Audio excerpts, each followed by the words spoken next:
안녕하세요. 강선미입니다. 오늘은 공인중개사 기본과정 세법 두 번째 시간으로 조세의 용어에 대해서 보겠습니다. 먼저 납세자의 정의를 보겠습니다. 납세자란 납세 의무자와 징수 의무자를 말한다. 직접 납세 의무를 지는 사람이 바로 납세 의무자고 그 사람에게서 나오는 건 아니죠. 그러니까 그 세금이. 그렇지만 징수하여서 납부할 의무가 있는 사람들이 있어요. 사장님 같은 경우가 그렇겠죠. 직원들의 월급에서 이제 원천 징수 해가지고서 나중에 이제 그 사장님이 내잖아요. 납부하는, 그러니까 그 사장님도 의무가 있는 겁니다. 납부할 의무가. 그래서 납세 의무자와 징수 의무자를 합쳐서 납세자라고 얘기를 한다고 합니다. 납세 의무자의 범위는 납세 의무자, 2차 납세 의무자, 연대 납세 의무자 이렇게 있어요. 그리고 이제 납세 보증인이라고도 있습니다.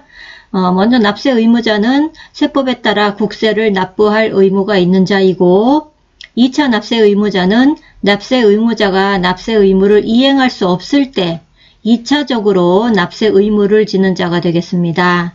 그리고 연대 납세 의무자는 하나의 납세 의무에 대해서 2명 이상이 연대하여 납세 책임을 지는 그런 경우도 있어서 이때는 한 명이 대표로 책임을 져도 되고 각자 자기 지분만큼 납세를 해도 되고 만약에 한 사람이 체납을 했다면 연대해서 다른 그 연대 의무자들이 이 부분에 대해서 책임을 지게 됩니다.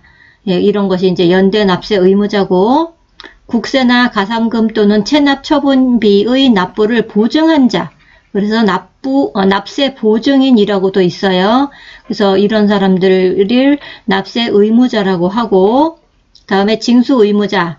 징수 의무자는 납세 의무자는 아니죠. 납세의 의무를 진 사람은 아니지만 징수의 의무를 지고 있습니다. 국세로서는 원천징수 의무자가 있고 대리 납부 의무자가 있어요. 정확하게 어떤 케이스에 이제 이런 용어를 쓰는지 제가 잘 모르겠는데 그냥 용어 정도만 그냥 알고 넘어가면 될 것 같아요. 그렇게 특별히 중요한 것 같진 않고.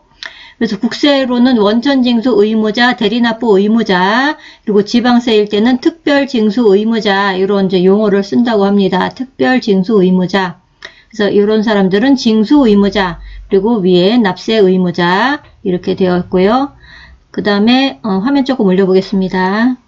그리고 납세지라는 말이 나오는데요. 납세지, 해당 세금을 납부해야 하는 장소입니다. 납부해야 하는 장소.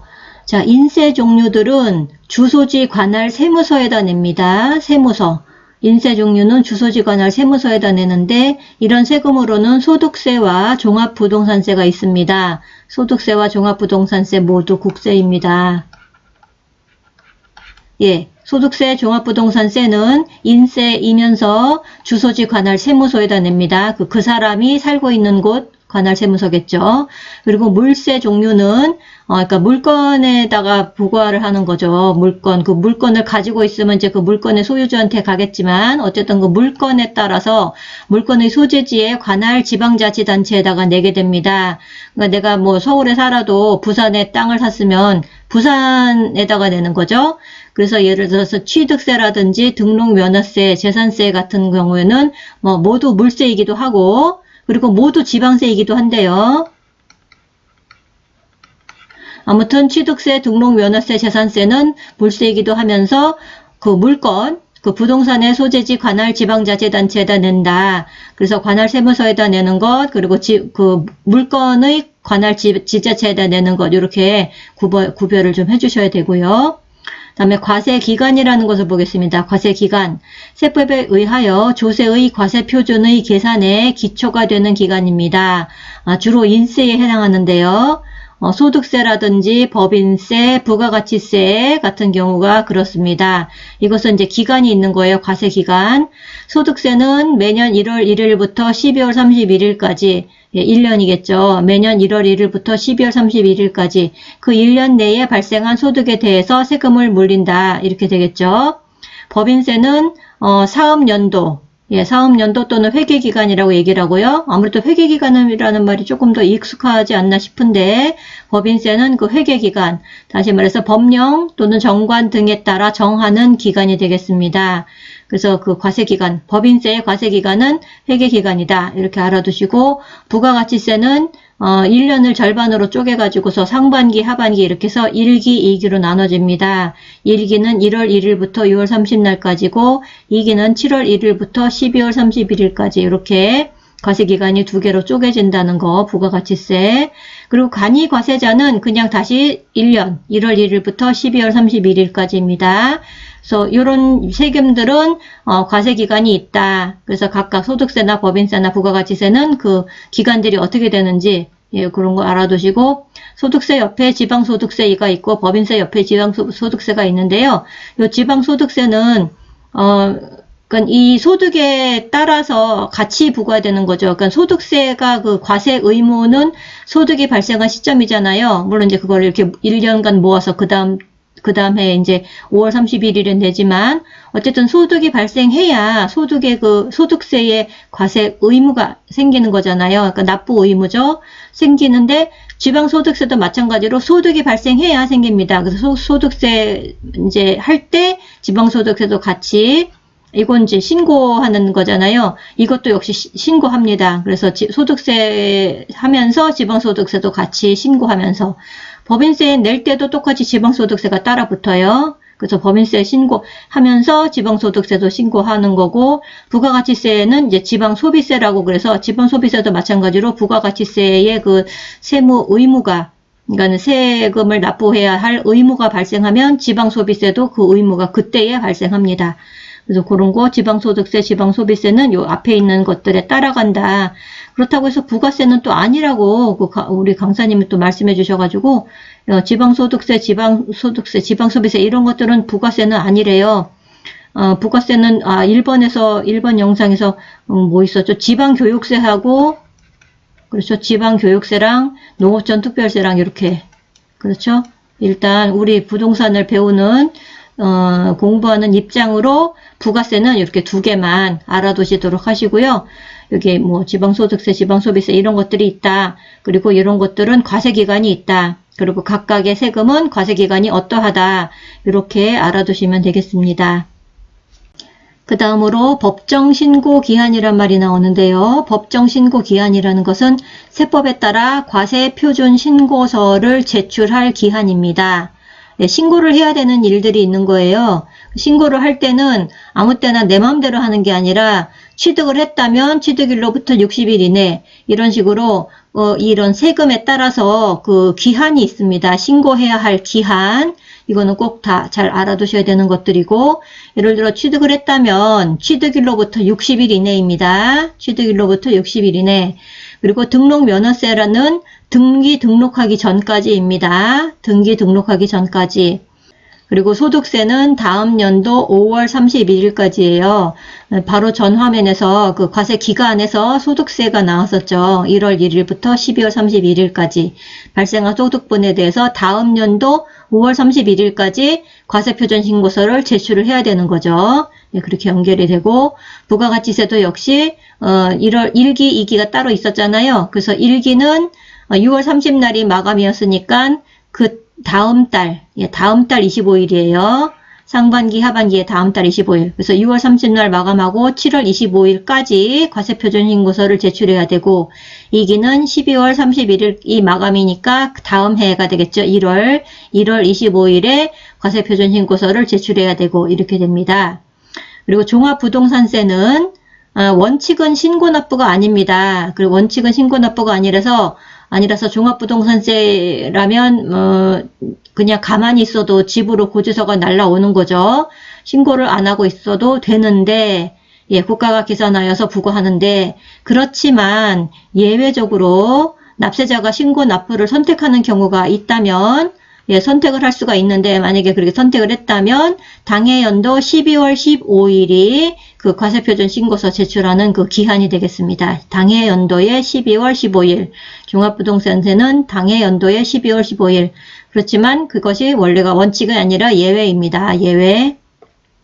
다음에 상속세는 상속 개시일이 속하는 달의 말일부터 6개월 이내입니다.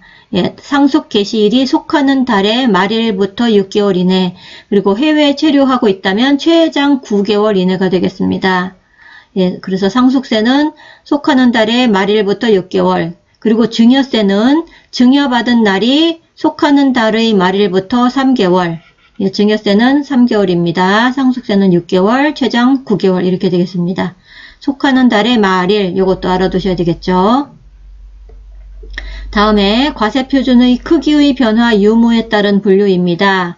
비례세율이 있고 초과 누진세율이 있는데요. 비례세율, 초과 누진세율. 비례세율은 크기에 관계없이 일정하게 고정된 세율입니다. 일정하게 고정된 세율이고 예를 들어서 취득세, 등록면허세, 등록분, 재산세 일부, 양도소득세 일부가 비례세율이 되겠습니다.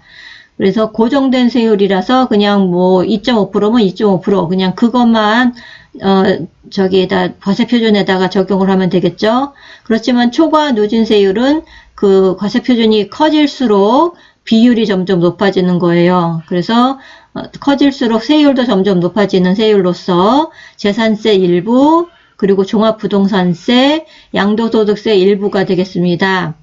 그래서 일단 취득세는 비례세율이다 이렇게 알아두시면 되고, 종합부동산세는 초과 누진세율이다 이렇게 알아두시면 되고, 재산세라든지 양도소득세는 일부는 여기도 있죠. 여기도 예, 일부는 비례세율인데 일부는 초과 누진세율이다.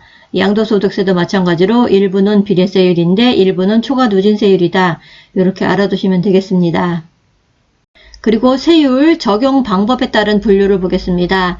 일정 세율이 있고 표준 세율이 있습니다. 일정 세율이라는 것은 일정률로 고정되어 있어서 가감이 있지가 않아요. 늘어나거나 줄어들거나 약간 조정이 있지가 않습니다. 고정된 세율이고 일정 세율. 그리고 표준 세율은 통상 적용하여야 할 세율인데 다만 과세권자가 가감할 수 있습니다. 조정이 가능하다는 얘기예요. 늘리거나 줄이거나 할 수 있습니다. 50% 범위 내에서 늘리거나 줄일 수가 있어요. 이런 세금으로는 취득세, 등록면허세, 재산세가 들어갑니다. 표준세율은 취득세, 등록면허세, 재산세가 모두 표준세율로서 그 지자체의 뭐 장이라든지 과세권자가 가감할 수 있습니다. 그리고 이제 예를 들면 취득세 같은 경우에는 6억 이하인 경우에는 1%. 그래서 일정세율, 표준세율 이런 말 기억해 두시고, 기타로는 면세점이라고 있는데요. 면세점, 세금을 면제해주는 기준점입니다. 면세점이란 과세권자가 부과권을 포기하는 제도로서 과세 표준이 일정 금액 또는 일정량 이하 또는 미만인 경우에는 조세를 부과하지 아니한다. 그렇습니다. 예를 들어서 취득세 같은 경우에 취득가격이 50만원 이하이면 취득세를 부과하지 않습니다. 우리가 지금 뭐 부동산을 배우고 있으니까 부동산 가격이 50만원 이하인 경우는 뭐 보기가 힘들겠지만, 예를 들어 자동차를 샀다거나 그럼 자동차 취득가격이 50만원 이하라면 취득세는 면제를 받게 되겠습니다. 그래서 면세점이라는 말이 있고요. 소액 징수 면제라고 그래서 징수할 세액이 일정액 미만일 경우에 징수하지 않는 것을 말합니다. 재산세, 지방소득세, 지역자원시설세 이런 경우에 고지서 한 장당 2,000원 미만은 징수하지 않습니다. 2,000원 미만은 징수하지 않기 때문에 2,000원은 징수합니다. 2,000원은 징수하고 그런 세금으로는 재산세, 지방소득세, 지역자원시설세가 있습니다. 소액징수면제 제도가 있고, 다음에 이제 비과세라는 것은 법률의 규정에 의하여 과세 요건에서 제외하는 것으로서 과세권자가 과세권을 포기하고 과세하지 않는 것을 말합니다. 그래서 비과세라는 말은 이제 법률의 규정 이런 말이 있어야 되고, 과세 요건에서 제외하는 것이다. 과세권자가 과세권을 포기하는 것이다. 그래서 여기 면세점이랑 비과세는 이런 게 이제 면세점은 세금을 면제해주는 기준점. 그래서 요 용어 같은 거를 설명 같은 거를 좀 같이 해줘야 될 것 같아요. 비과세는 법률의 규정에 의해서 과세 요건에서 제외한다.